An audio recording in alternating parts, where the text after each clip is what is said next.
दोस्तों नमस्कार। Colonel Ajay CO Ajay astro money group first global astro finance digital channel से आपसे मुखातिब होता हूं। आज 26 मई सन 2025 सोमवार। दोस्तों अजय एस्ट्रो मनी ग्रुप देश का पहला चैनल है जो 42 कमोडिटीज़ 5 मार्केट पर लगातार अपडेट और विश्लेषण आप तक प्रस्तुत करता है। दोस्तों सबसे अग्रणी चैनल 2,88,000 सब्सक्राइबर, 11,800 से अधिक शो और लगभग 2 करोड़ व्यू वाला देश का पहला चैनल है। आज के इस एपिसोड में हम चर्चा करेंगे गेहूं, चना, मूंग और उड़द के ऊपर की साप्ताहिक समीक्षा। गेहूं और चने के अंदर सप्ताह के दौरान तेजी देखी गई, जबकि मूंग और उड़द में कुछ कमजोरी के लक्षण दिखे। जानिए पूरी रिपोर्ट विस्तार से। साथ साथ हमारा साप्ताहिक अखबार जो कि देश दुनिया की खबरें आप तक पहुंचाता है हिंदी और इंग्लिश में, साथ साथ मंडियों के ताज़ा भाव प्रतिदिन आपको उपलब्ध कराता है। दोस्तों मुझे बताते हुए बड़ी खुशी है कि आज हमारा जो साप्ताहिक है वो देश और विदेश दोनों में समान रूप से लोकप्रिय है। Malaysia, Indonesia, Bhutan, Sri Lanka, America, Australia और दुबई से सबसे ज़्यादा पढ़ने वाला कमोडिटी अखबार ग्लोबल बिजनेस। दोस्तों आज ही आप संपर्क कर सकते हैं। जानिए रिपोर्ट विस्तार से। दोस्तों इससे पहले हम आगे चलें, एक विनम्र अनुरोध, यदि आप हमारे चैनल पर नए हैं, पहली बार आए हैं और अभी तक सब्सक्राइब नहीं किया है तो आप चैनल को सब्सक्राइब कीजिए। साथ साथ आपका व्यावसायिक यानी आप व्यवसायिक विज्ञापन भी आप हमारे चैनल पे पब्लिश कर सकते हैं। इससे आपके प्रोडक्ट की पहुंच देश विदेशों में पहुंचती है। जानिए रिपोर्ट विस्तार से। दोस्तों सबसे पहले हम गेहूं की बात कर लेते हैं। गेहूं के भावों में पिछले सप्ताह मजबूती देखी गई। गेहूं के भाव पिछले सप्ताह में लगभग 15 रुपये प्रति क्विंटल की मजबूती देखी गई। पिछले सप्ताह सोमवार को दिल्ली में गेहूं के भाव 2720 से 2725 रुपये पे खुले थे और शनिवार शाम आते आते ये 2740 रुपये पर बंद हुए। पिछले सप्ताह के दौरान गेहूं में मांग लगातार रही और 15 रुपये प्रति क्विंटल के मजबूती दर्ज हुई। गौरतलब है, ये भी ध्यान देने वाली बात यह है कि गेहूं के प्रमुख उत्पादक राज्य पंजाब, हरियाणा और उत्तर प्रदेश में अपनी गेहूं खरीद का लक्ष्य अभी तक सरकार हासिल नहीं कर पाई है। मध्य प्रदेश में भी सरकार की खरीद केवल बोनस देने के कारण ही सफल हुई है और इस बार प्राइवेट व्यापारियों ने भी ज़बरदस्त माल गेहूं का खरीदा है और बड़े जमींदार और मध्यम वर्गीय किसानों के हाथ में भी गेहूं की अच्छी मात्रा में स्टॉक उपलब्ध है। सरकारी खरीद 300 लाख टन के करीब बताई जा रही है। गौरतलब है कि राजस्थान और मध्य प्रदेश 2 ऐसे राज्य थे जिसमें एमएसपी यानी मिनिमम सपोर्ट प्राइस के ऊपर बोनस की घोषणा की गई थी और यही वजह है कि पिछले साल के मुकाबले मध्य प्रदेश में इस बार ज़बरदस्त सरकारी गेहूं की खरीदारी देखने को मिली। यदि सरकार बफर नॉर्म जो 75 लाख टन बढ़ाकर 125 लाख टन पर लाती है तो इस साल भी अच्छी तेज़ी की अपेक्षा करना हो जाएगा। पश्चिमी बंगाल की बात करें तो अधिकांश बाज़ारों में इस सप्ताह मैदा के भाव 50 रुपये से अधिक मजबूत देखे गए। कोलकाता में गेहूं के भाव 20 रुपये तक प्रति क्विंटल मजबूत रहे। दक्षिण भारत की बात करें तो मिल भाव 70 रुपये तेज रहे और बेंगलोर और हैदराबाद में मिल बड़े भावों पर लगातार खरीदी करते हुए नजर आ रहे हैं। शाम तक झारखंड लाइन में मैदा के भाव 50 रुपये प्रति क्विंटल तेज हो गए और उत्तर प्रदेश के अधिकांश बाज़ारों में गेहूं, आटा, मैदा और सूजी के भाव इस सप्ताह 50 रुपये तक तेज रहे। गौरतलब है कि अब चर्चा हम करेंगे कि बाज़ारों में कुछ अफवाहें भी आ रही हैं, लेकिन इसकी अभी पुष्टि होनी बाकी है तो अतः इसके ऊपर अधिक ध्यान देना नहीं है। लेकिन खबर ये निकल के आ रही है कि कुछ व्यापारी और किसानों का कहना है कि सरकार OMS यानी ओपन मार्केट सेल स्कीम देने के बारे में विचार कर रही है और बाज़ार में ये केवल एक अफवाह है। अभी तक इसकी आधिकारिक रूप से कोई जानकारी या पुष्टि नहीं हुई है।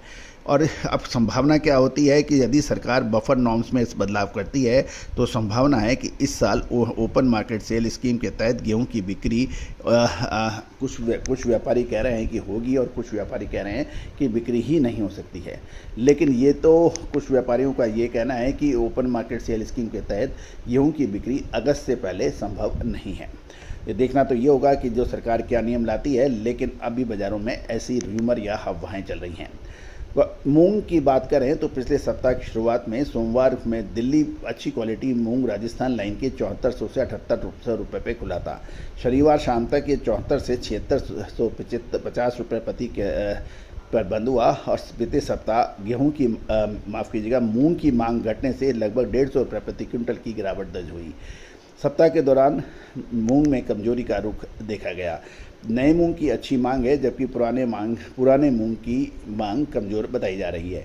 मध्य प्रदेश में नए मूंग की छुटपुट आवक शुरू हो गई है और गुजरात में भी वेरावल, राजकोट के साथ साथ आसपास की मंडियों में आवक आ रही है। मध्य प्रदेश में पिछले 15 से 20 दिनों के दौरान प्रतिकूल मौसम के कारण मूंग के फसल पर येलो मोजेक रोग का प्रकोप की बात किसान कर रहे हैं, जिससे यील्ड यानी उत्पादन प्रभावित होने की रिपोर्ट भी हो रही है। मध्य प्रदेश में 20 मई से 5 जून तक, गुजरात में 15 मई से 25 मई तक किसानों ने एमएसपी भाव पर खरीदी के लिए रजिस्ट्रेशन होगा। गौरतलब है ये नए मूंग की बढ़िया क्वालिटी में फिलहाल सभी लाइनों में अच्छी मांग बनी हुई है और बेस्ट क्वालिटी मूंग की बेहतर मांग और एमएसपी भाव पर सरकारी खरीद को देखते हुए मूंग के दामों में बड़ी कमजोरी की संभावना नज़र कम आ रही है।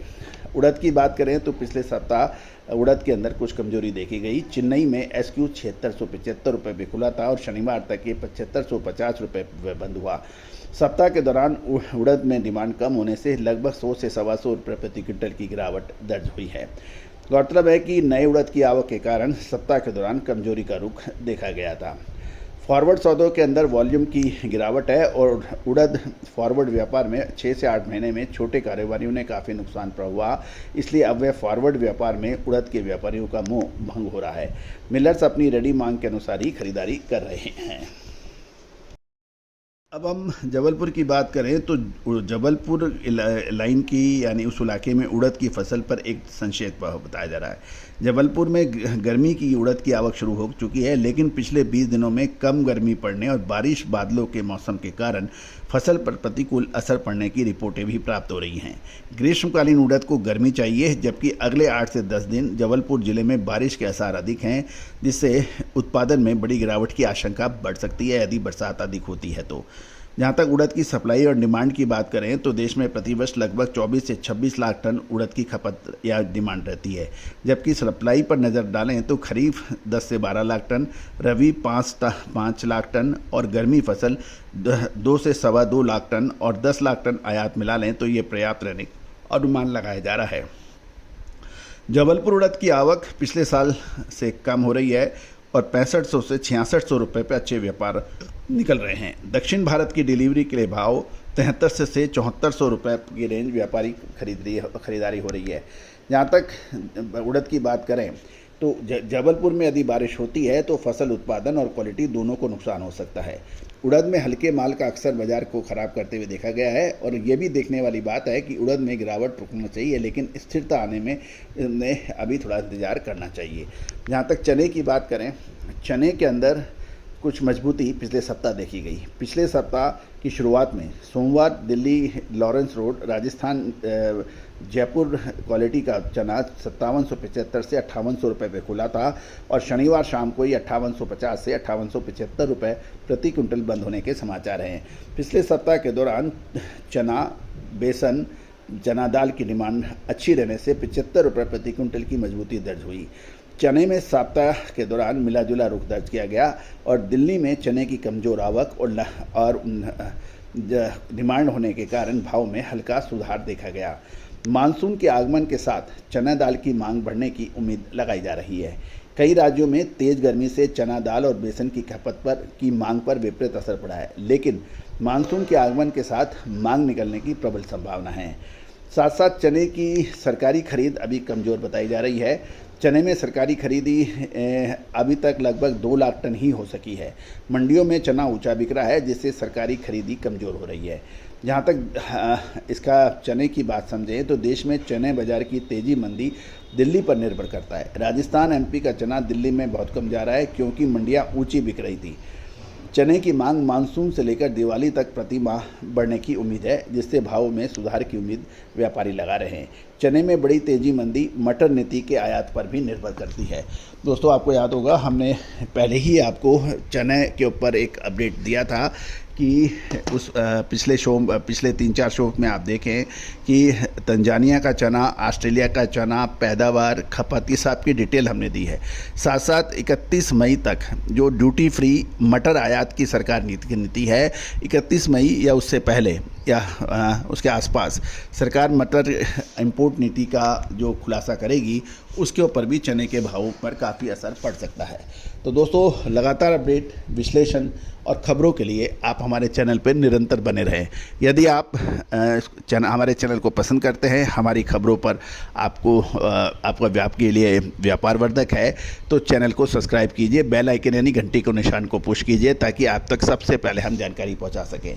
साथ साथ दलहन, तिलहन, मसाला, अनाज, कपास और खाद्य तेलों पर विशेष अग्रिम रिसर्च रिपोर्ट भुगतान राशि अदा करने पर ही उपलब्ध हो पाएगी। दोस्तों, अनुसंधान और रिसर्च ये आसान काम नहीं है। इसके अंदर अपार जनशक्ति, वित्तीय संसाधन और समय लगता है, और इसके लिए वित्तीय आवश्यकताएं होती हैं और ज़रूरी हैं। दोस्तों, यदि आप इनमें सहयोग करना चाहते हैं तो आपका स्वागत है। सहयोग राशि अदा करने पर आपको हम रिसर्च रिपोर्ट उपलब्ध करा पाएंगे। साथ साथ हमारा साप्ताहिक अखबार के लिए भी आप संपर्क कर सकते हैं। चैनल पर विज्ञापन के लिए भी आप आमंत्रित है। मामूली दरों पर जो विज्ञापन है, देश के कोने कोने में आपका विज्ञापन पहुंचता है। साथ साथ देश के अलावा विदेशों के अंदर भी आपका प्रोडक्ट का विज्ञापन होता है।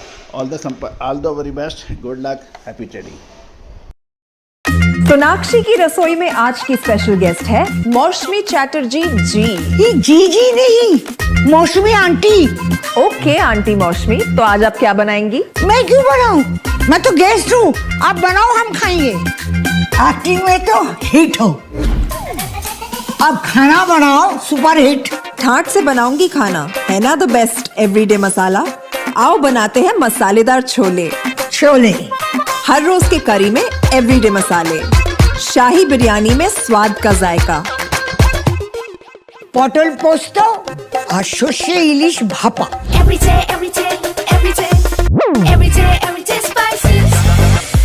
साफ मसाले, खुशबू और प्योर झांझ, टेस्ट से भर दे हर जुबान पे स्वाद। एवरीडे मसाले, देश का स्वाद।